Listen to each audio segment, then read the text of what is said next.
With the first official CFP rankings coming out tomorrow, as well as the start of college basketball, the hype around college sports is at an all-time high, so I decided to create brothers that play both. Meet the James brothers, Jayson and Jayden. Growing up in Charlotte and playing basketball since 5 years old, these boys always dreamt of being able to commit to UNC, and after securing back-to-back state championships, it became a reality. Coming in as two of the top 10 prospects in the nation, the brothers will be starters as true freshmen looking to make an impact on the powerhouse program. Jayson, coming in at 6'1", 185, will be the team's starting point guard. Doing the most at home in pick and roll, Jayson prides himself on getting not only his brother but the rest of his teammates involved, and combining that with his ability to finish at the rim in one of the best mid-range games in the nation, UNC is confident Jayson can lead the way for this squad. Now, Jaden is a 6'6", 255-pound power forward who grew up modeling his game around KD, but playing football and constantly being in the weight room has Jaden looking like the swole reaper instead. Some of the best touch I've ever seen, whether it's from the mid-range, in the post, or a three ball. Jaden is one of the most skilled freshmen in the class, and his frame just makes it unfair. He can break you down or just bully you to the goal, and he is a hustler on the boards as well. These two brothers, combined with the American sniper Chris Kyle and Derek Garnett, have UNC as the third-ranked team in the preseason polls, where we switch to the field where Jaden runs point now. That accuracy carries over to the gridiron, as Jaden is known for putting the ball on the money and making smart decisions from inside the pocket. With his frame, he's not too mobile, but he can definitely move, and just like on the court, you may not want to get in his way. Jayson himself is a versatile speed back, giving UNC a perfect thunder and lightning duel with Omarion Hampton.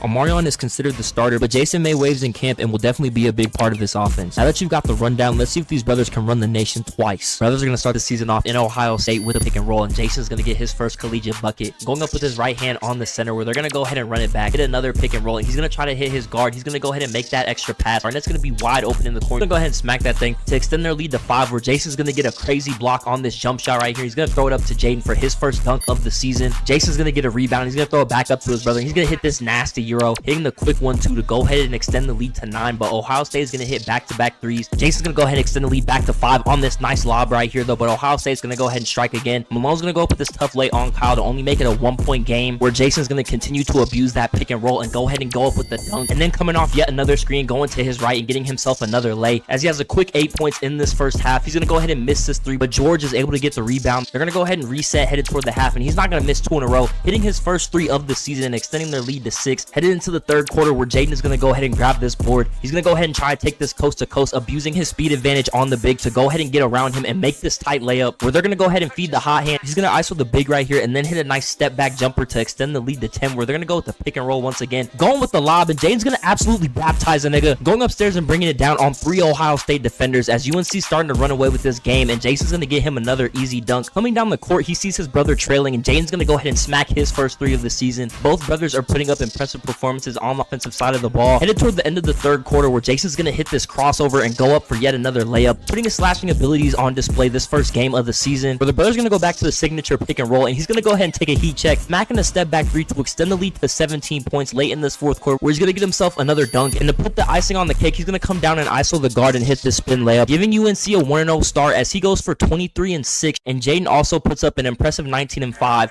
heading into their second game of the season, where they have 1-0 Villanova, projected to be one of the best teams in the nation. They're going to go ahead and start this off with a nice little lob, getting Jayson his first assist of the game, and he's going to pull down this board on the defensive end, throw it up to Jaden as he smacks the wide open mid-range to extend the lead to 4, and of course they're going to go with the signature pick and roll. Jayson's going to go ahead and get fouled, but he's going to drill both of the free throws and then come back down and smack a mid-range in the defender's face, where we're going to see Jaden's post work for the first time this season. He's going to back down the big and get a grown man drop step dunk, where the Tar Heels are going to get another stop, and then Jayson's going to get the big on him. He's going to call the ISO and fade to his left, hitting the tough mid-range over the big man to extend their lead. As we draw closer to halftime, Jayson's going to go ahead and shoot a crazy 3, which isn't going to go in, and then Villanova's going to get this open mid-range jumper to close the lead to only 3 points, but Jayson is able to get a dunk right here to go ahead and extend it back. Also get a nice stop on defense and establishing the pick and roll as a favorite play so far early on this season. Jayson's going to get himself another easy dunk here on the defensive end. He's going to hit a tough contested 3 right here, trying to close down the lead, but Jayson's going to find Garnett streaking down the court to go ahead and get an easy dunk, and then Chris Kyle's going to pull some crazy shit, but that's why he's the American sniper, as he gets his first 3 of the season. Jaden's going to go back to the post, hitting a nice little fadeaway on their big. Jayson is still struggling to find his shot. He's going to miss another 3 and then throw a turnover right here. Villanova's actually going to go ahead and get this tough and 1 on the fast break to only cut the lead down to 4 points, so Jayson's going to go ahead and extend it right back, hitting this nice little behind the back lay, but the Wildcats won't go away, as Hayes is going to hit this wide open mid-range right here. UNC's going to go ahead and go with the pick and fade, and he's going to hit Chris Kyle wide open, and that's the American sniper. He's going to get himself another bucket to go 2 for 2, and then Jaden's going to take his matchup all the way to the hole, forcing a foul and then hitting this nasty ass free throw. I don't know who taught him that form, but as the Wildcats call this timeout, UNC is going to take this 9-point lead. Shot clock winding down after the timeout. Chris is going to go ahead and hit a couple of jab steps and then then pull up this contested three. He's actually going to smack it. Chris is 3 for 3 on this game as he's starting to find his rhythm in this season. We're going to go ahead and fast forward to when they're sub back in the fourth quarter. Jaden's going to go ahead and take a heat check right here and hit a step back three to go ahead and secure UNC's 2-0 start on the season. Solid game from both brothers, putting up a solid 13-4 and 12. Headed to the field for the first time this season where the boys play the Gophers. Let's see if they can continue this undefeated streak on the gridiron. They're going to go ahead and get the 1-2 punch going. Amarion is going to go ahead and pick up a solid gain of 12 to start the season off. And then Jason's going to get his first carry. He's going to go ahead and spin to the inside, make a few people miss, and pick up about a gain of 20 yards as he falls forward. The Tar Heels are moving with some pace as Jaden is able to complete his first pass to Paysor for about a gain of 8 where they go with the stretch. Jason's going to pick up some nice blocks and juke to the inside to set them up inside the red zone where they're going to go ahead and feed him again. He's going to make another man miss, set them up with the first and goal where they go ahead and give it to him for the third time in a row so he can finish off this drive and get his first touchdown of his collegiate career. Not only getting the first bucket, but getting the first touchdown as well. And he's going to go ahead and continue this hot streak. He's going to go ahead and show off his versatility, lining up out wide and completing this drag to go ahead and put them back in the red zone where Hampton's going to go ahead and get some more tick. Pick up about a gain of 14 yards where they're actually going to get 3, but then their defense get another stop.